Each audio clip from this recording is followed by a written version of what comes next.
Go.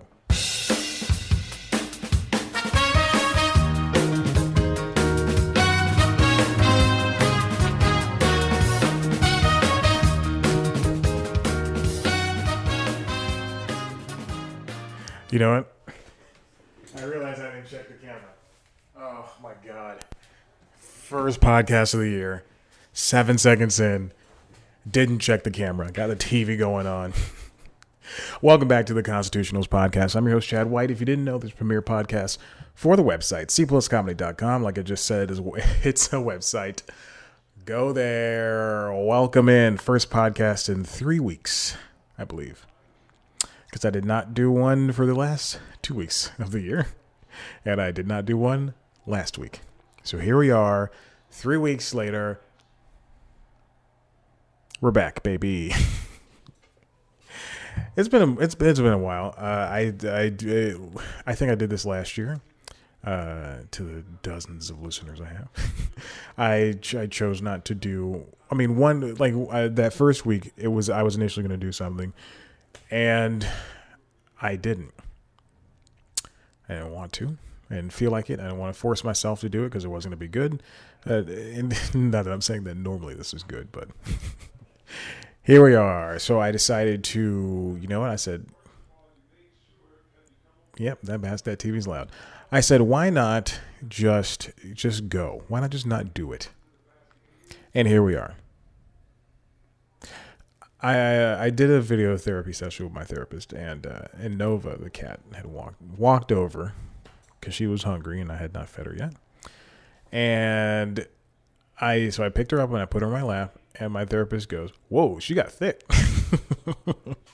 It's very true. Nova has gotten fat in the past couple of months that I've had her, and it is my fault. I did not realize that I was feeding her too much, and then I read the bag, realized I was feeding her too much, proceeded to only feed her how much was on the bag, and then realized that was still too much.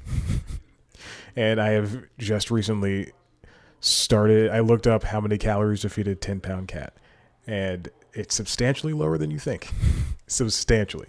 So I've been feeding her that amount, but now she is begging me for food at every juncture. And sometimes she drinks all of her water, sometimes she doesn't. I've been feeding her now half a can because the canned food is lower than the dry food in calories, and it's a whole thing. So, but she and I, good terms for now. Yeah, but like most women, she will grow to hate me. That's a little too real. All right, so how was my break? How was my 3 weeks off? Well, I did news time, and in news time, 1 week was. So usually I do 2 blooper episodes that have all the bloopers from throughout the year, and then in between the blooper episodes, I do what was a recommendation show, but now is an exploration of how good comedy was, or how bad, or how it changed it in that past year. And so I call that the year in comedy, because recommendations are so stupid. And I could crap out a 5-minute episode like, oh, you should watch this, you should watch this is why you should watch this. But I would rather, have the recommendations, but also talk about how comedy expanded. And so I did a scripted episode, and I just go watch it. youtube.com/cpluscomedy. It's fine. Let's hop into this. Sometimes you leave your body when you're talking and you go, is this good? And then you realize it's not good.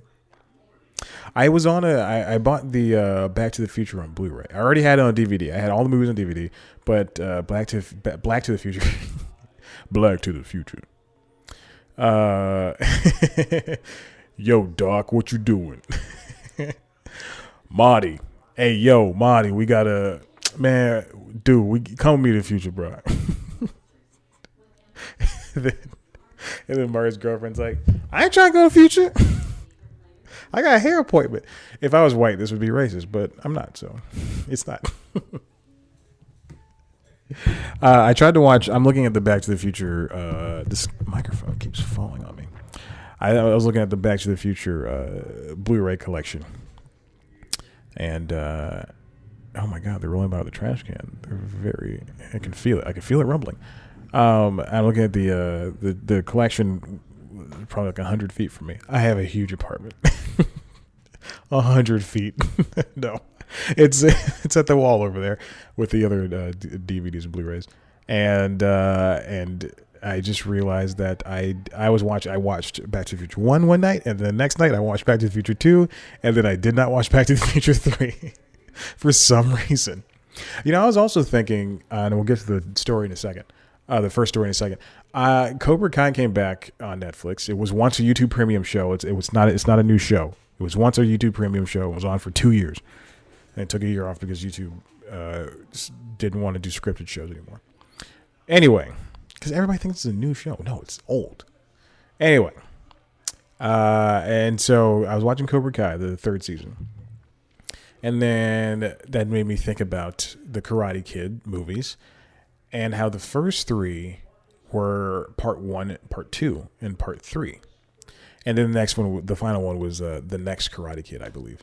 And then the remake was a Black Karate Kid. But it wasn't. As if it was. Someone's going to be like, oh my God, was it? I didn't see it. I don't like Jaden Smith. No, I like that one a lot. But I just don't want to watch it ever again. Anyway, but movies in the 80s had these part 1s and part 2 effects about them, because the same goes for, and I don't know when Young Guns came out. I want to say 84, 85. Let's see when the movie Young Guns, because I really like Young Guns. 1990. So the first part came out in 1988, and then Young Guns Part 2 was 1990. Young Guns, if you don't know, is a movie starring the Estevez brothers. One of them is now known as Charlie Sheen. But it's about Billy the Kid and his gang and how they came to be. And if there was one thing I ever want to remake in this world, it is Young Guns, because I do think Young Guns Parts 1 and 2, good westerns for what they are, for having contemporary music, but also pretty funny. And yeah, don't look up the tomato meters, don't look up the Metacritics. Just watch the movies. They're periodically on Showtime, so check that out. Anyway, I would love to remake Young Guns Parts 1 and 2. But anyway, a lot of movies had like part 1, part 2. I just think that's interesting. We should start doing that again. And I'm not talking about like Harry Potter and Deathly Hallows was part 1, part 2. We had Mockingjay, Hunger Games Mockingjay Parts 1, part 2, and Twilight Zero Dawn. Horizon Zero Dawn meets Twilight.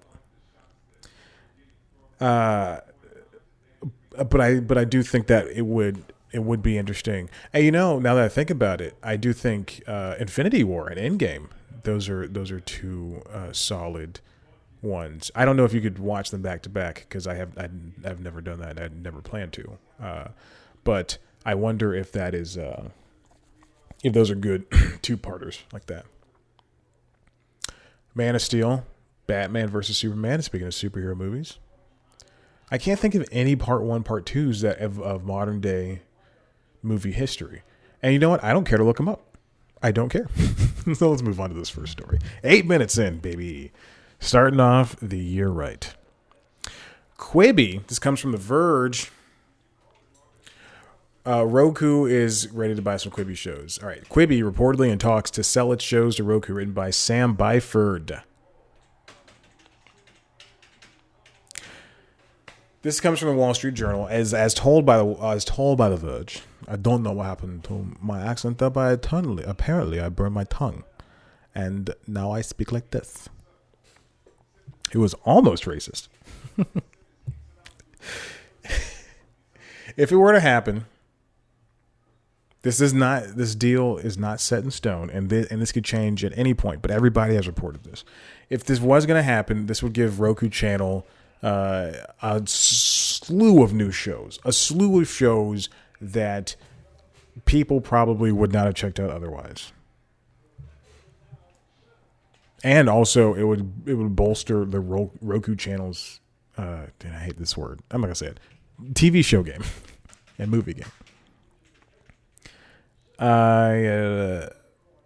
But Roku may feel that the content would stand a better chance when available on best-selling streaming devices in the U.S.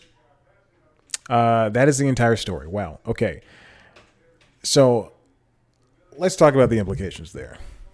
Quibi no longer exists, and the point of Quibi, after the fact, for the people who created shows on there, was that those people could take the shows or... take their shows. They're all shows. No matter what happens, they're shows because they're all in 10-minute increments. But they could take those shows and then put them into whatever format they'd like after 2 years. That was the initial contract. So Free Ray Sean, even though it was broken up into 10-minute chunks, could be a movie instead of or it could be a TV movie instead of I believe it was a short form Emmy winner. But it could have been a short that they could have put up for the Oscars if the agreement had allowed them to do that. Or God, what is that show? The Most Valuable Game with Christoph Waltz and Liam Hemsworth. That could have been a movie, definitely a movie the way it's shot. But then you also have Will Forte and Caitlin Olsen's show, Fixer Upper or whatever it's called. That could have just been like they could have taken all 10 episodes and made them all 10 10-minute episodes and turned them into 5 20-minute episodes. So that could have been what that had been. But now they can go to the Roku channel and play for free in the most widely owned streaming device ecosystem. Everybody's got Roku except for me. But if I'm buying a gift for somebody, it's most likely a Roku or a book. All right. And then the last thing I'm going to get back into in this first part of this episode is this comes from Deadline, written by Greg Evans. Law and Order SVU turns to a dark Broadway, for job hunting actors. So as we know, Broadway is dark. It was dark all last year, and it's probably going to be closed. Actually, I know I just got an email for the C Plus Comedy Gmail that the Mean Girls musical is just closed. They're not coming back because of the pandemic. And as you know, that's happened with a lot of other shows. Some shows are still on hiatus. You know, we've got Hamilton is still on hiatus, but they won't close that down. And you know, other things that I don't really know about. But now Law and Order, New York-based Law and Order, is bringing in New York-based actors from Broadway to be the extras on their show, and not to be the extras, but like to be the supporting characters and the killers and all that stuff and the victims. So that's a nice thing to have. I literally just got done watching SVU episode, and so you know that's a nice thing to have in their repertoire. A lot of those actors are going to eventually be TV and movie actors, or this is just something to have money in your pocket. So this is a beautiful thing that SVU is doing, and that's a great way to have a good backlog of people. I mean, you know, we don't know when Broadway is going to come back. Sports are back, and you can go in limited capacities, but Broadway is just a whole different type of area to deal with. Enclosed spaces, and you can only choose so much. So I think that's a really nice thing to do. Stage actors already cast in parts for this season include Tony-winning Adrienne Lennox from The Doubt, A Parable, and After Midnight, Elizabeth Marvel from King Lear, Jane Bruce from Jagged Little Pill. That is the Alanis Morissette musical, and I really want to see it. I don't know why. I'm not really a fan of Alanis Morissette, but it'd be great to see Jagged Little Pill. Jelani Aladdin from Frozen, Michael Maestro from Love, Velour, Compassion, and Betsy Adam from Steel Magnolias. Interesting. So this is for season 22. Those are people already cast. And then Raul Esparza is, of course, coming back as D.A. Rafael Barba. I'm so excited. But this is a great thing to see. The casting offers a significant logistical benefit to the shows as well, because casting in New York actors is a more practical and efficient option during the COVID-19 coronavirus pandemic, when the prospect of long-distance flights from Hollywood and required quarantine protocols can complicate everything Los Angeles-based actors. Also, stage actors accustomed to the tightrope walk of 8 shows a week are what the producer calls quote-unquote money players, guest stars who hit their marks and can do it over and over again quickly.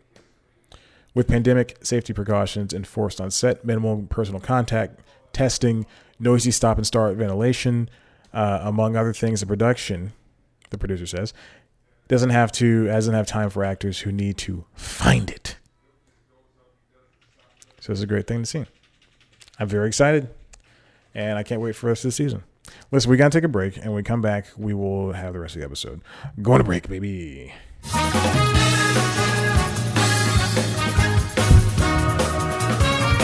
And welcome back to the show. We're in it. We are in it right now in the middle of the episode. I did not know what to say. My mind blanked. And, that shows you I'd be a good host. Hire me to host your shows. If you got a show out there, hire me. I know at least one of my dozen listeners is a producer. You could hire me for your show. I'll host it. Actually, you know what? True story. A couple of months ago, I believe, was it in the middle of the pandemic? I think it was. Or I'll even say last year around this time. So this is when the pandemic was starting. But early on last year, somebody emailed me from Los Angeles, the city of lights. And somebody emailed me and said, "Are you interested in hosting a TV show? We want to shoot a pilot with you and all this stuff." And I said, "Yeah," because they specifically said, "We see what you're doing with News Time, and we love it, and we want you to come out and host this show." And it's kind of like, and they explained the show to me. Well, they explained the show to me in 2 words. And they're like, you want to, are you interested in auditioning and things? And I was like, "Yeah, that'd be great." They said, "Well, you fly out here and we'll shoot the pilot and we'll shop it around and all that stuff." And I said, "All right. So when do you want to fly? When do you want to fly me out?" They said, "Well, we're not going to fly you out. You fly yourself out and you put yourself up and all this." I was just like, "No, I can't do that.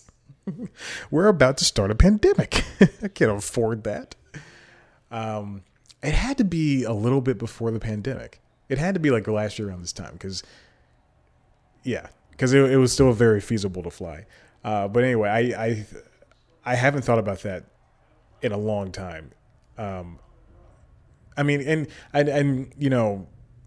that's the business. Like if I lived in LA, then they would have asked me and I would have, just driven over there and done it.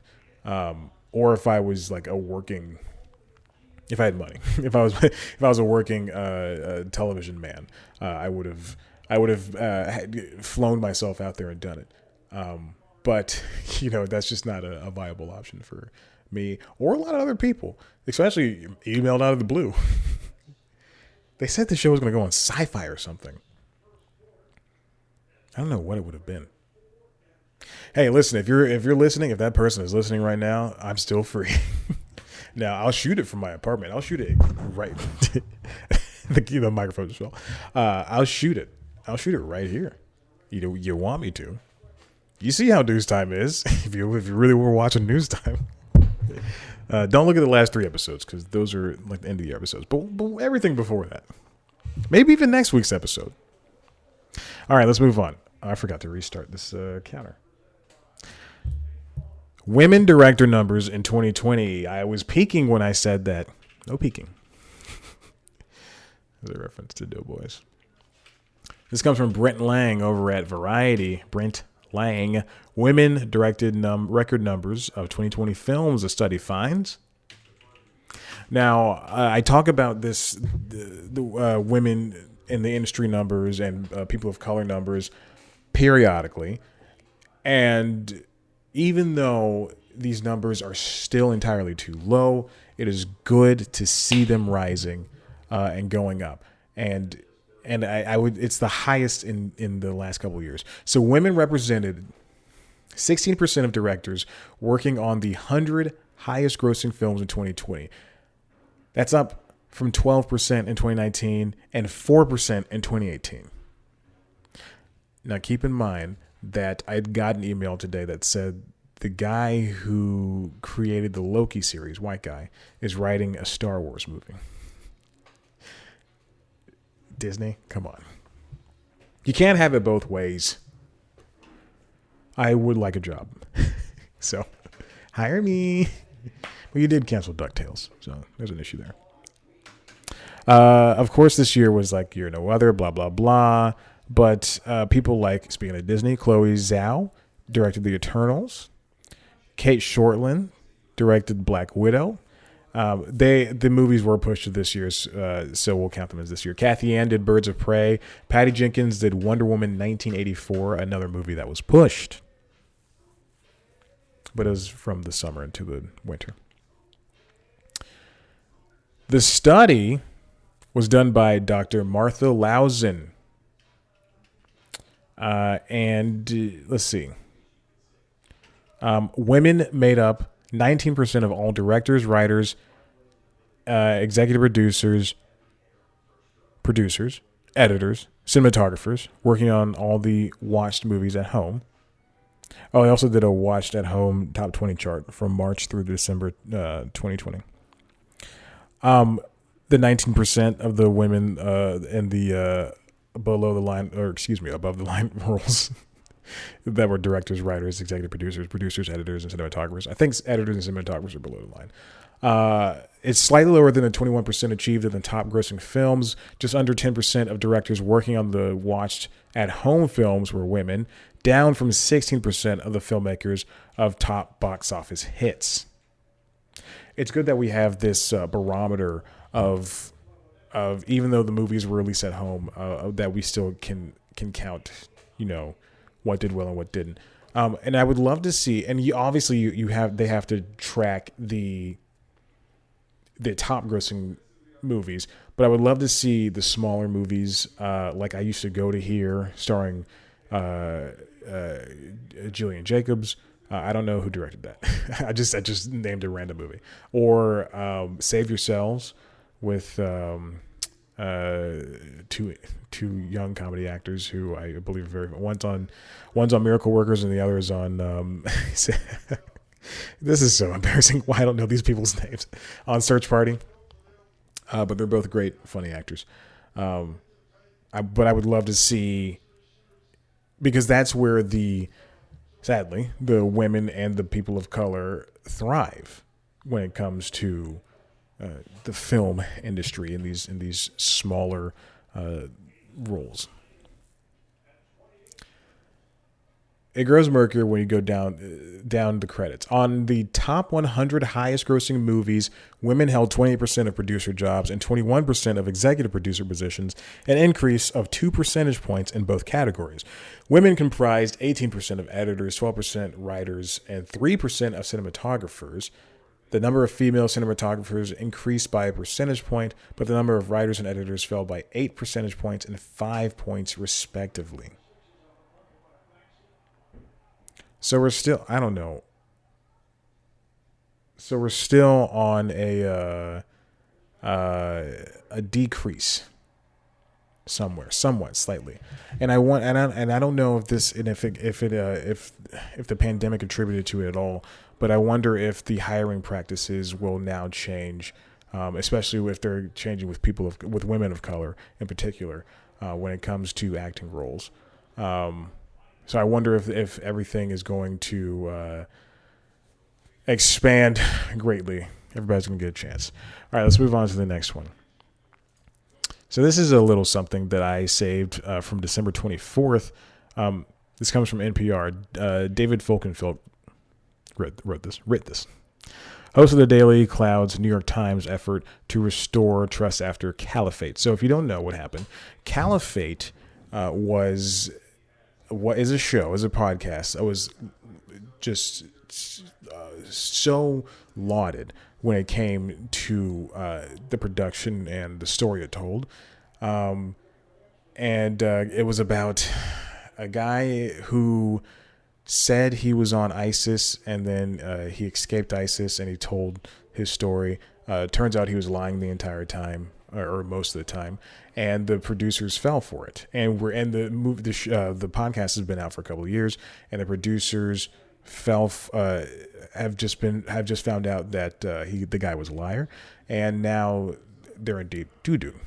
But the problem is when people found that out, and when the New York Times reported that they lied about it, they didn't have like an outside a reporter who wasn't connected to the story report on it.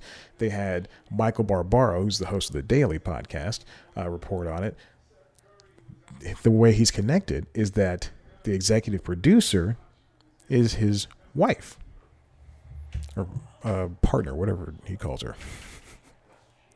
They did a corrective podcast, a 30-minute corrective podcast episode where Barbaro is basically doing damage control, as Folkenfeld writes, on a controversy that proved close to home. So Barbaro talked to the executive editor, Dean Beckett, whatever, and he spoke to the investigative correspondent, who is Mark Mazzetti, who led the team that told the story. Sorry, I just had a pop up on NPR. NPR, come on. Don't do it.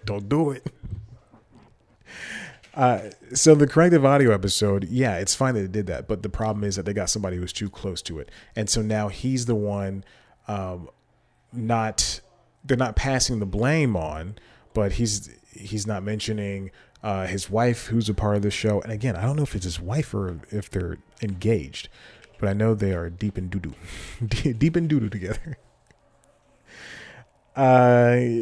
Barbaro did not disclose several key facts about his own connection to the show. The show started in 2018. Andy Mills, a key producer behind the launch of the Daily, helped drive the sound and feel of Caliphate, and then Mills became Calamachi's sidekick on there. Calamachi is the woman that what's his name is MICHAEL BARBARO is dating, I believe. Yeah. Oh God, what is her first name? Calamachi. Find it. I was right. It was. Excuse me. It was. Rukmini Calamachi. That is the producer. That is her name. I was right. Is a woman that he's so relationship is no secret. Has been documented in other outlets from the New York Post's page 6 gossip column. In switching 4 years ago from the politics beat to become the Times' first daily audio host, Barbaro has evolved into one of the paper's most recognizable stars. The Times says more than 4 million listeners download the podcast each day. It has won the paper and several awards, subscribers, all that stuff.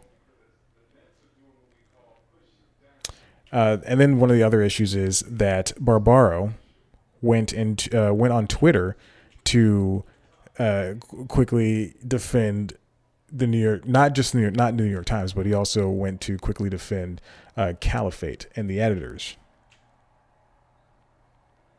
Beckett told NPR that Friday that it did constitute a retraction, quote, for parts of that were about Chandri and his story. Chandri was the guy who lied about being in ISIS, and his history and his background. Caliphate was into 10 chapters, blah, blah, blah. Oh, privately, Barbaro repeatedly pressed at least 4 journalists Friday to temper their critiques of the Times and how they framed what happened. David Folkenfilk knows because he was one of them.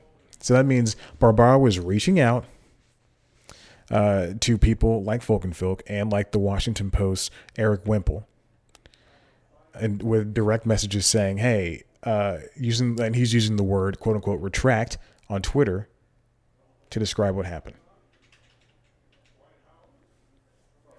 Because Wemple used the word retract, and Barbaro wanted to make it look like they weren't retracting; they were just amending the story. This is not, and it's not just a New York Times problem. It's a Washington Post problem. It's because I'm thinking about, because I'm writing an episode of News Time. Next week's episode of News Time is about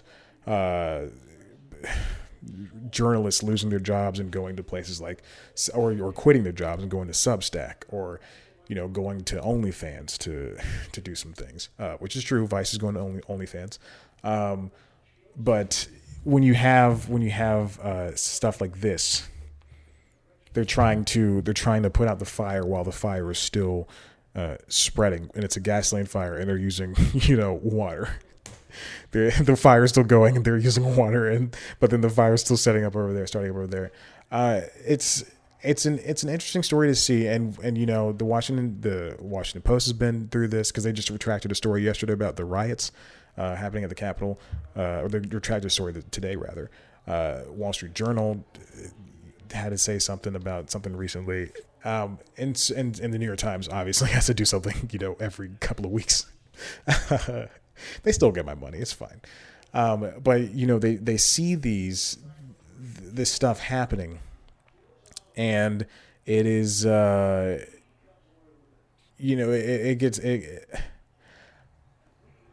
just makes me think back to like Walter Cronkite and the easier days of news when, a couple of things happen instead of 49 trillion things happening.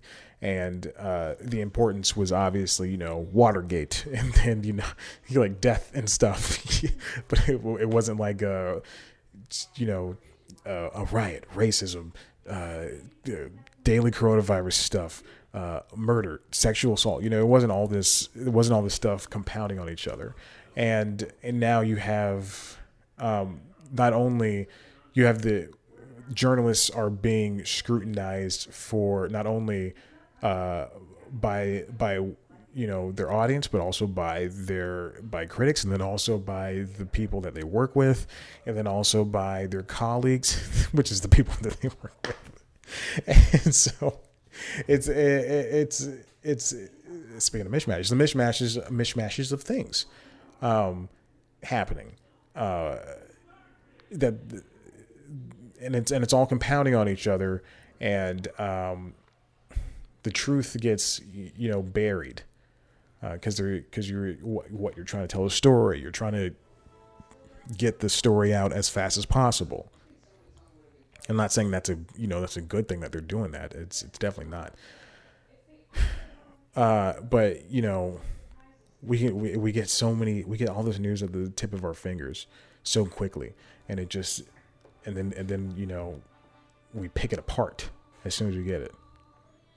Is Nintendo putting out a Switch Pro? Oh, they say no, but patents have been filed, and Bloomberg reported this, and Famitsu reported that, and this data miner found this. And then eventually, in 3 months, Nintendo's going to say, yeah, we're making a Switch Pro. Or they're going to say, no, we really were making a Switch Pro. I'll expand on this a little bit more in depth and more succinctly when I do next week's News Time. So be on the lookout for that. But this damage control thing is really telling. And, listening to The Daily this week, which has put out its first new episodes of the year, you got to think, like, man, like in the back of my head, I'm thinking, man, dude, all you had to do was say, hey, we screwed up. And I'm thinking of Barbaro when he's talking. I'm like, man, all you had to do was just say, hey, man, we screwed up. Hey, guys, listen, we screwed up. And Caliphate, good show, but we were tricked. And maybe, we should all have that kind of humility. like truly, we all spent, well, most of us spent the year stuck inside. So maybe we should just learn to have some humility, and that anything can take us down, physically or emotionally. All right, let's move on. That's it. We're done. If you like what you heard here, head to the website, c+comedy.com, where you can see the interviews of the favorite comedians. No interviews so far. It's only January 7th. So it makes sense.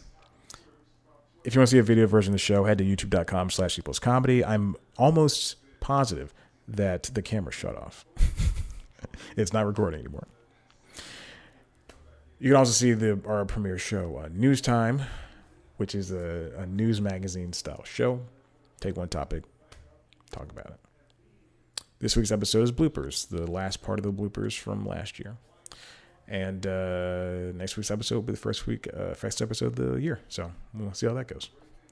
Last year I did 7 hours of news time, 7 hours, 11 minutes. It's crazy. The year before that it was like 6.5 hours. And the year before that it was like 4 hours. So it's getting bigger. It's getting worse. I wouldn't say better. Follow us on Twitter, Instagram at @C+comedy. Follow me on Twitter, Instagram at @ChatBlackAndWhite. Like us on Facebook. Rate, review, subscribe to the show on Apple Podcasts or wherever you get your podcasts. Thank you for listening. You're the best. Goodbye.